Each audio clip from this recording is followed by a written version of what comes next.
Welcome to Whitetail Rendezvous Podcast. This is Bruce Hutchin, host and executive producer. Each week, you will hear tips, techniques, strategies, and personal stories from some of the best and funniest whitetail hunters in North America. Hope you enjoyed today's episode. If you do, tell a friend on social media. If not, tell me and I'll make it better. Thanks for listening, folks. Hey, we welcome Dave Schuler to the show today. And Dave's going to talk to us about being a reborn hunter. What's that all about? When he was a young kid, he used to go hunting with his friends, neighbors, father, cousins. Took his BB gun out and did some hunting, took his 22 out, did some hunting, took his shotgun out, did some hunting. Well, all that changed. He got into the military and he kind of drifted away from hunting. And then a friend of his invited him on an Arizona elk hunt. If anybody's hunted elk in Arizona, you know that's one heck of a hunt. And then Dave got so primed up for it, he picked up a bow and started shooting his bow and starting putting in for that Arizona tag. And he also got involved on the conservation side of the business and is very active in the Arizona Elk Society, and also started his little business himself called Twisted Juniper Outdoors. Dave's got a lot going for him, and I can't wait to share his story with you.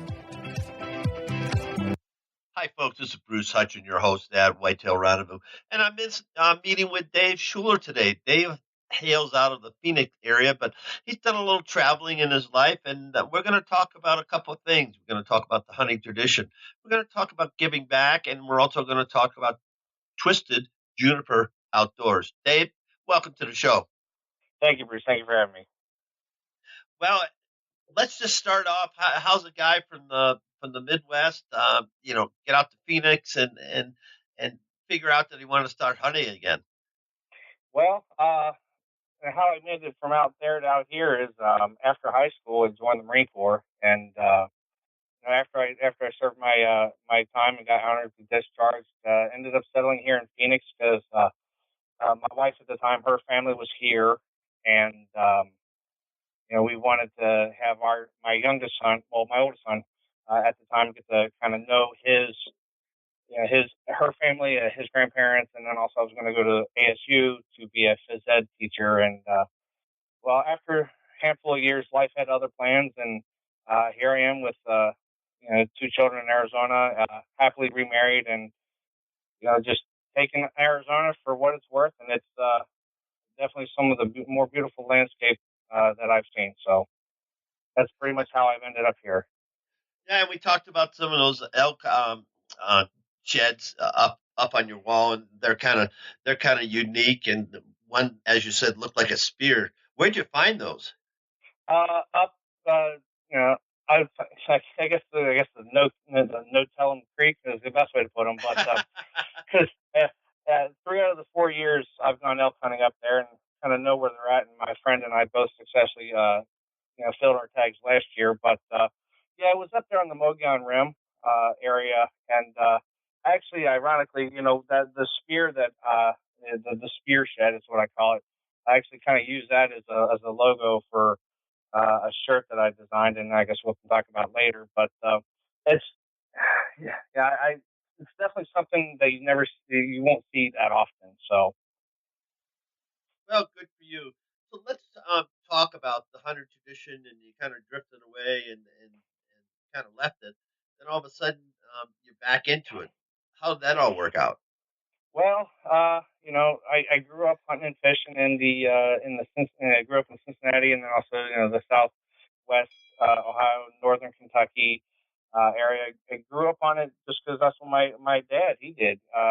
He was passing down the traditions that were passed on to him, and I'd spend my summers fishing for catfish, and the winters and falls going for rabbit, squirrel, and deer if I could. Didn't do a lot during my teen years just because I was very involved in sports. But whenever I had the chance, I was out there doing something. Um, I was able to bag my first whitetail with a muzzle loader, which is not something most people can't say these days. But yeah, and like I said before, after the Marine Corps, I joined the Marine Corp, and after I got out, I kind of just settled here in Arizona. And at the time, it just wasn't something that was, you know, I guess the opportunity here in Arizona wasn't something that I was aware of. Growing up in a private land atmosphere, I just never was aware of the opportunities that were here in Arizona as far as the public land. And the past couple of years ago, I guess what really kind of kick-started the I guess like say the vigor and the interest of going back into the hunting and fishing was I had done some fishing here and there at some of the community ponds and some of the small lakes with my kids, but as far as the hunting, uh, for a wedding present, my good friend that I've known for roughly about 10, 11 years since I lived here in Arizona, he got drawn for elk. And he for whatever reason, I guess through an accident, he broke his phone and he lost the directions to my wedding. And he no showed me, and so he kind of felt bad, so he invited me to go on the elk hunt with him. And I guess what you call one of those happy accidents, because it kicked that fire and got me back into doing what I grew up doing. And so here I am. And especially now with my children. I have a son who's 15, and he's heavily involved in sports like I was, and I have a younger son as well who loves fishing, and he's a crack shot. He's not so much ready to go hunting yet, and I'm not going to force it on him until he's ready. But having kids at the ages that they are, it relates a lot to what um, I went through growing up. And that's kind of what a lot of people will go through, especially with their kids. And having my sons around and getting them involved in programs, which has also helped expose me and educate me to a lot of the other organizations and just offerings that Arizona has. And so that's kind of where it says, when I was just telling you earlier, it's kind of like a hunter reborn. So kind of where we're at. Now, when you lived in Cincinnati, Ohio, or in that area of the country, did you ever hunt whitetails? Yeah, yeah. Whenever I got the chance, wasn't successful so much younger, but yeah. I mean, my dad, he's got 100 acres in northern Kentucky, and I just had a conversation with him a month or two ago, about 2 months ago, or whenever the season. Actually, no, it's longer than that. But he lives in Zone 1, so he can bag 4 doe a year, and he's always telling me, "Hey, got another bag of jerky out your way." So I grew up doing it, and yeah, I bagged my first whitetail with a muzzle loader, which was fun. So I grew up doing it. In Arizona, there's not so much. There's the Coos whitetail in the southern portion, but haven't really gotten back around to going for them. Actually, I'm going mule deer hunting, archery. I got an archery tag this weekend. I'll be heading out to, and last weekend was dove. But yeah, I grew up doing the whitetail, and going for a Coos deer whitetail is on the list. And also what's on the list is once my son gets out of high school, I want to go back to Kentucky and take him whitetail hunting, so that way we can have a 3 generation hunt. Wow. Now, where are you going mule deer hunting? Up on the Mogollon Rim. Uh, Same zone that I go elk hunting. My friend and I, we go elk hunting, so we know the area pretty well. And every time we're up there looking for elk, and we're always finding deer, and when we go up there looking for deer, we find the elk. So hopefully we can kind of get everything on the same page this time. Now, is that an archery hunt, muzzleloader? What kind of hunt is it? It's over the counter archery, so that's what we're going for. And a lot of the zones right now are over the counter archery, so that's what we're doing. We didn't get drawn for the prime rut hunt, but there's a lot of good hunting, especially in northern Arizona over the counter. So we're going to try to take advantage of it this weekend. Yeah, what does good hunting mean to you? Just getting out there and having an opportunity. It's kind of like what Fred Bear says. If you focus on the kill rather than the hunt, you kind of lose the perspective. And yeah, I kind of went against went paraphrase that a little bit, but a good hunt is just being able to get out there, experience the outdoors, and just taking it for what the outdoors gives you. Now, your archery hunting, what kind of bow do you use? I grew up on bear, and I haven't found a reason to stray away from it. I know a lot of people say PSE or Hoyt or Matthews, but I shoot bear. I like it, and you know that's just what I'm going to go with for now. It's kind of like if it ain't broke, don't fix it. So, That's for sure. Now, what's your favorite technique when you're hunting mule deer? well, out here in Arizona, uh, it you're going to have to do a lot of spot and stock, but also you have to do a lot of glassing, which is something that is was foreign to me growing up in the Midwest, where you just kind of sit in a tree stand and wait for the deer to come to you, or in a blind. Out here, you don't really have that opportunity, so that's kind of the best way we're going to approach it, especially since you know the the the landscape is so different. You kind of have to tailor your hunt to what we have, and that's pretty much the best way. Is just to do your glassing and and then spot and stock where you can. No, you got plans to elk hunt. You got plans to archery hunt for mule deer. Now that all brings you, right into the game. What's the driving force for you for being a hunter? It's I guess the best way to put it, especially the way things are going this day, is it's kind of like just a primal instinct. Uh, you, know, you just I feel more at one with nature, and especially the way things are going. And I know Phoenix, and especially Arizona, is becoming one of the more urbanized. Well, I think it's like the second most urbanized state in the union right now. It's almost, I think the best way to put it is probably almost like more like passive domestication, and I just don't feel like you know, being forced to get my food from a grocery store. I want to have a little bit more control about that. But also, it's just being one with the outdoors. That's kind of what pushes me to do it. And then also, it's one of those intrinsic feelings, but it's hard to explain, but people understand, especially if you are a hunter or an angler. So that's it's like I said, it's hard to put into words, but it's just being at one with nature. Um, you know, and just you kind of find yourself when you're alone is probably a good way to put it as well. So yeah, What about the boys? Why are they just wanting to be with dad? So if dad hunts, they're going to hunt, or do they really understand what hunting is? my older son does. Yeah, I got him his own bow a couple years ago, only because an ex coworker of mine was dumb enough to bet me $20 a shot at a trap shoot, and I ended up walking away with $400. But Woo! yeah, he choked in the second round. It was quite funny.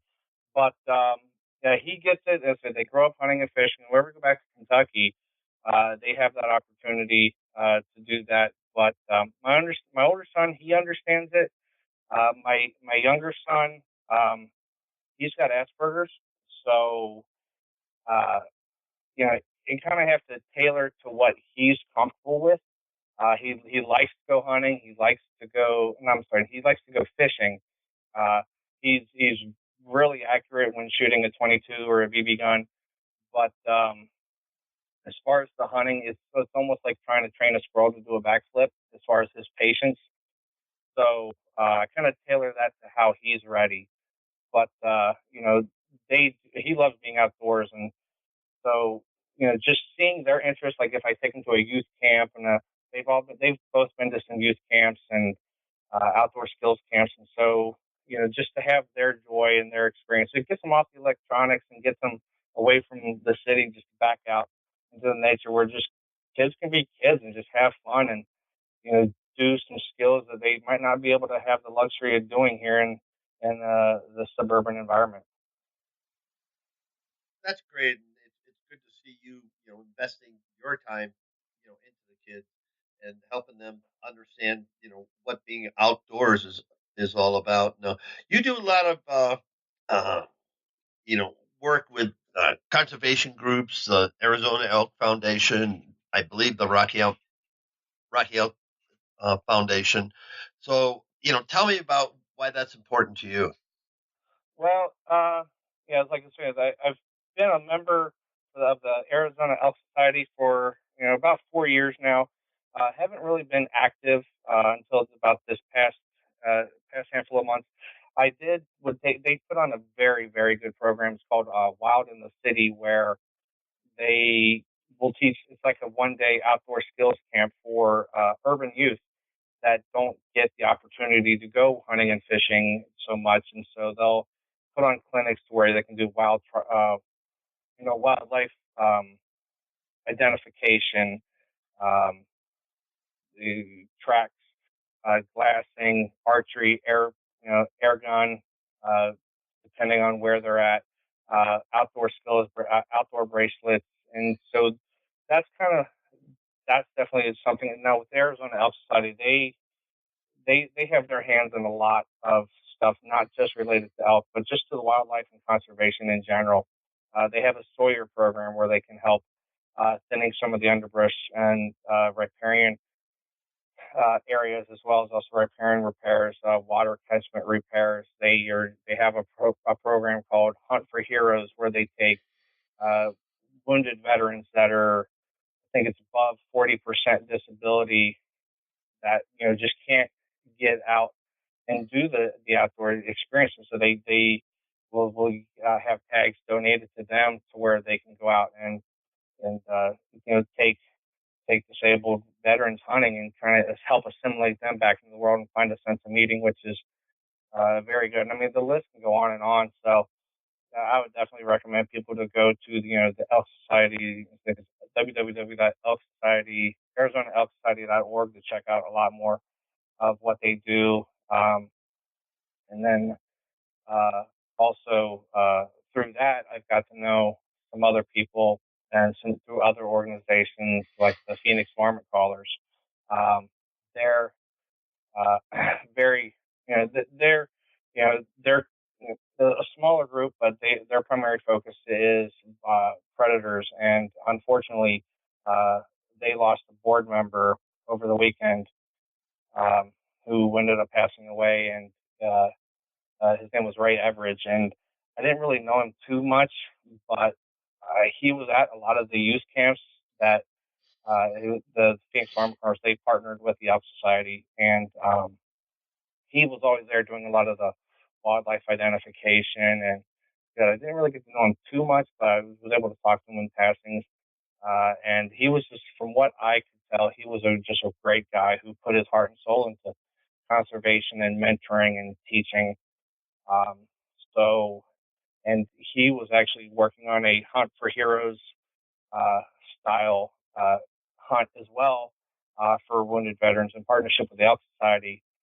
Because in Arizona, predator has you don't need a tag for predators. Predators is open is year round.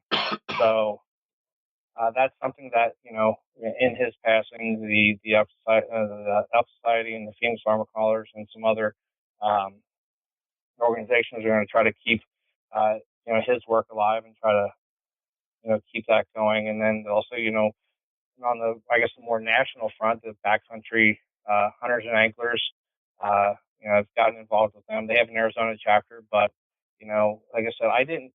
Growing up in the East Coast, I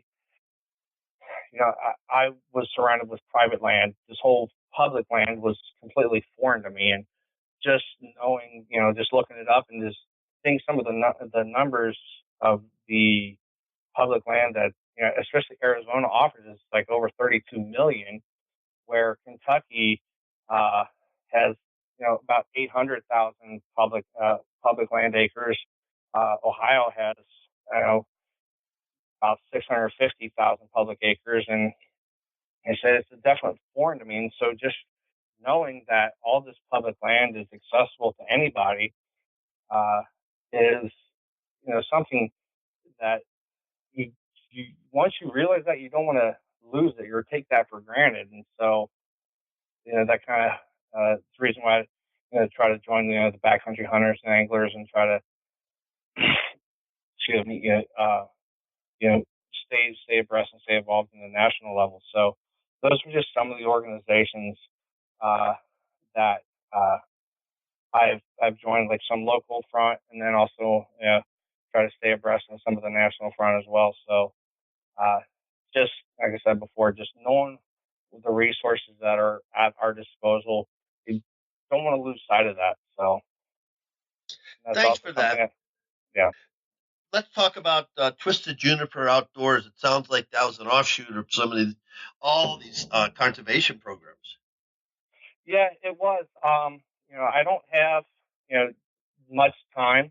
I'm spread pretty thin through, uh, taking my sons hunting and also like two of my wife's younger brothers. I got them involved last spring with javelina and rabbit and trying to slowly work them into the mix. Also just work and just being a dad. Like I said, my son's he football and he's varsity wrestler as a sophomore. So my time is always going to go towards my family first and hunting in second. So I'm going to go second. But don't have much time, don't have much money. And like I said before the podcast started, Twisted Juniper Outdoors kind of started out to be something just like my own, like a hunting and fishing page of just my activity. But then um, you know, tried to just started to morph into something a little bit more. Uh, a way of giving back to some of the foundations that have, and organizations that have kind of helped me get to, where I'm at right now. So, like I said, it's been kind of like a soft opening. I've got, a website going on with some shirts that I've designed a little bit in each one. Each shirt, 25% of of all profits are going to go to, organizations for each shirt that I have right now. And, because I don't have, like I said before, I don't have much time, I don't have much money, but this is something that I feel that I can help, give back and try to help other programs that have helped me, and hopefully they can help out uh, other people along the way. So, what are some of the programs that would be recipient of some funds that come through you? Well, Arizona Elk Society's Hunt for Heroes, being a veteran, uh, that means something to me, and so help those, and I have a lot of friends that were wounded veterans, and so the Semper Fi Fund, Fisher House, to name some of the few, Backcountry Hunters and Anglers, Arizona Game and Fish. The list goes on and on. So I can pull up a list right here. So got the Semper Fi Fund, the Gary Sinise Foundation, Arizona Elk Society, the Theodore Roosevelt Conservation Partnership. Um, so there's a lot of, like I said, there's a lot of programs out there that have kind of helped me get where I'm at, and it's being through a veteran and also conservation locally, and especially as some on the national front, that'll help, you know, it help give back in some way, and then also education and information dissemination as well. When you think about elk hunting there in Arizona, any similarities to hunting deer, whitetails? No, not really. Just because like I said before, with mule deer, the methods are kind of the same. I mean, I think a lot of people would love, uh, if you could just sit in a tree stand and have an elk come to you, but it just doesn't work that way. So the similarity, just based on topography, doesn't really afford us to have that option, from what I've learned. Um, so that's no, I assume the spot and stock and the glassing is probably going to be the best way for to approach elk rather than sitting in a tree stand, especially with the landscape here. So, how far are you spotting elk from it? Is it a mile, 2 miles, or With a good enough spotting scope, yeah, you're going a handful of miles, um, and then you just got to decide, is it worth the trek, and is it a possible trek? Um, and so yeah, I mean, with the spotting scope, yeah, you're looking at a couple miles with pair of binoculars, maybe one. So yeah, that's pretty much, yeah, depending on how far it is and how good your optics are, is going to dictate that.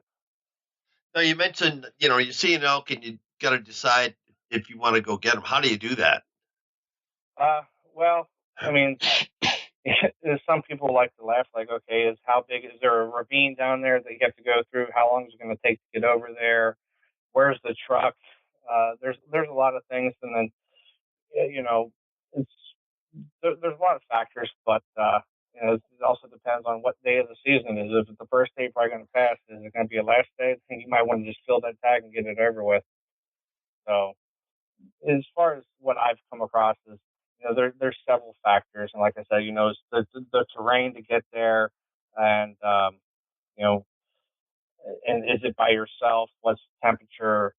Are you going to be able to cool the ice? I mean, are you not to cool the ice? Are you going to be able to cool the meat? Get it out as well. So those are just some of the things that I've come across. Yeah, folks have told me that there's a lot of roads in Arizona, and some places, they're mile square sections. How about it in the area you hunt? Are you close to roads? The area I go is a national forest. There's some roads. That's the one thing with elk is, especially during the rut and post rut, they try to get away from those roads, so that can make some of your hiking a little bit more treacherous. But yes, there's some areas where you're hiking pretty good. Um, I've assisted on some of those. I didn't have a tag myself, but there can be. Like I said, I hunt national forest area where there are some roads. Um, but even then, there's a lot of pretty monstrous draws and whatnot. So I think a lot of it also depends on where you go. But where I'm at, the northern part of the zone is a lot of flat sagebrush juniper, but the southern tip is a lot of valleys and draws, which can be pretty rough. So it kind of depends on that. Yeah. Well, I've really enjoyed this conversation. We've covered a lot of information. Any questions of me or anything else you'd like to share with my listeners? Um, no, I mean, as far as the information that goes and whatnot, the best things I like to say to people is get involved with you know local organizations on what you have to offer at home in your home state, especially on the national front as well. Pay attention. Um, you know, those would probably be the best things I'd have to say as far as that. Hey, folks, before we leave, Dave wants to give some shout outs to friends and neighbors and groups. So, Dave, have at it. Yeah, I'd like to say definitely for you to giving out this podcast. Definitely, there's not a you know you definitely help bring forefront some of the common people out there. The excuse me, the average day man that's out there. It helps give them a voice. I would definitely appreciate that first and foremost. I'd like to give a shout out to the guys at Big Game Utah. They've there's some really cool guys, little small market guys that are trying to get up and going as well. Um, you know, uh, Definitely want people to check out Ryan Brashear. He's an up and coming country artist down there in Nashville, and he's an avid hunter as well. So definitely check him out. But I guess those would probably be some of the best, some of the shout outs that I'd like to go ahead and give out right now. But like I said, before I mentioned Arizona Elk Society, Phoenix Farmer Crawlers, the guys in the Arizona chapter of Backcountry Hunters and Anglers. And yeah, I mean, those are the ones off the top of my list. And pretty much anyone out there that's definitely had a part in, you know, anything that's helped me, and definitely get out there and just not everybody knows everything, so get out there and help people. So yeah. Thanks so much for that. And again, Dave Schuler, thank you so much for being a guest on Whitetail Rendezvous. And from thousands of listeners to the show, it's people like you that make it a very interesting show, an informative show. And we're all a little bit different. And I think that's good. So, sir, thank you so much for your time today. All right, thank you. Very pleased and privileged to have Blake Alma join us. Blake Alma started out in the outdoor media world with a blog called The Art of an Outdoorsman. From there, he went directly to a radio show called The Outdoors Men's Art Radio Show. Then he was asked by the Survivalist Daily to write some articles. Then he was invited to the Hunt Channel to do some interviews. How has he done all this? Well, if you listen to the show, he's going to tell you. Oh, by the way, he turned 17 this month.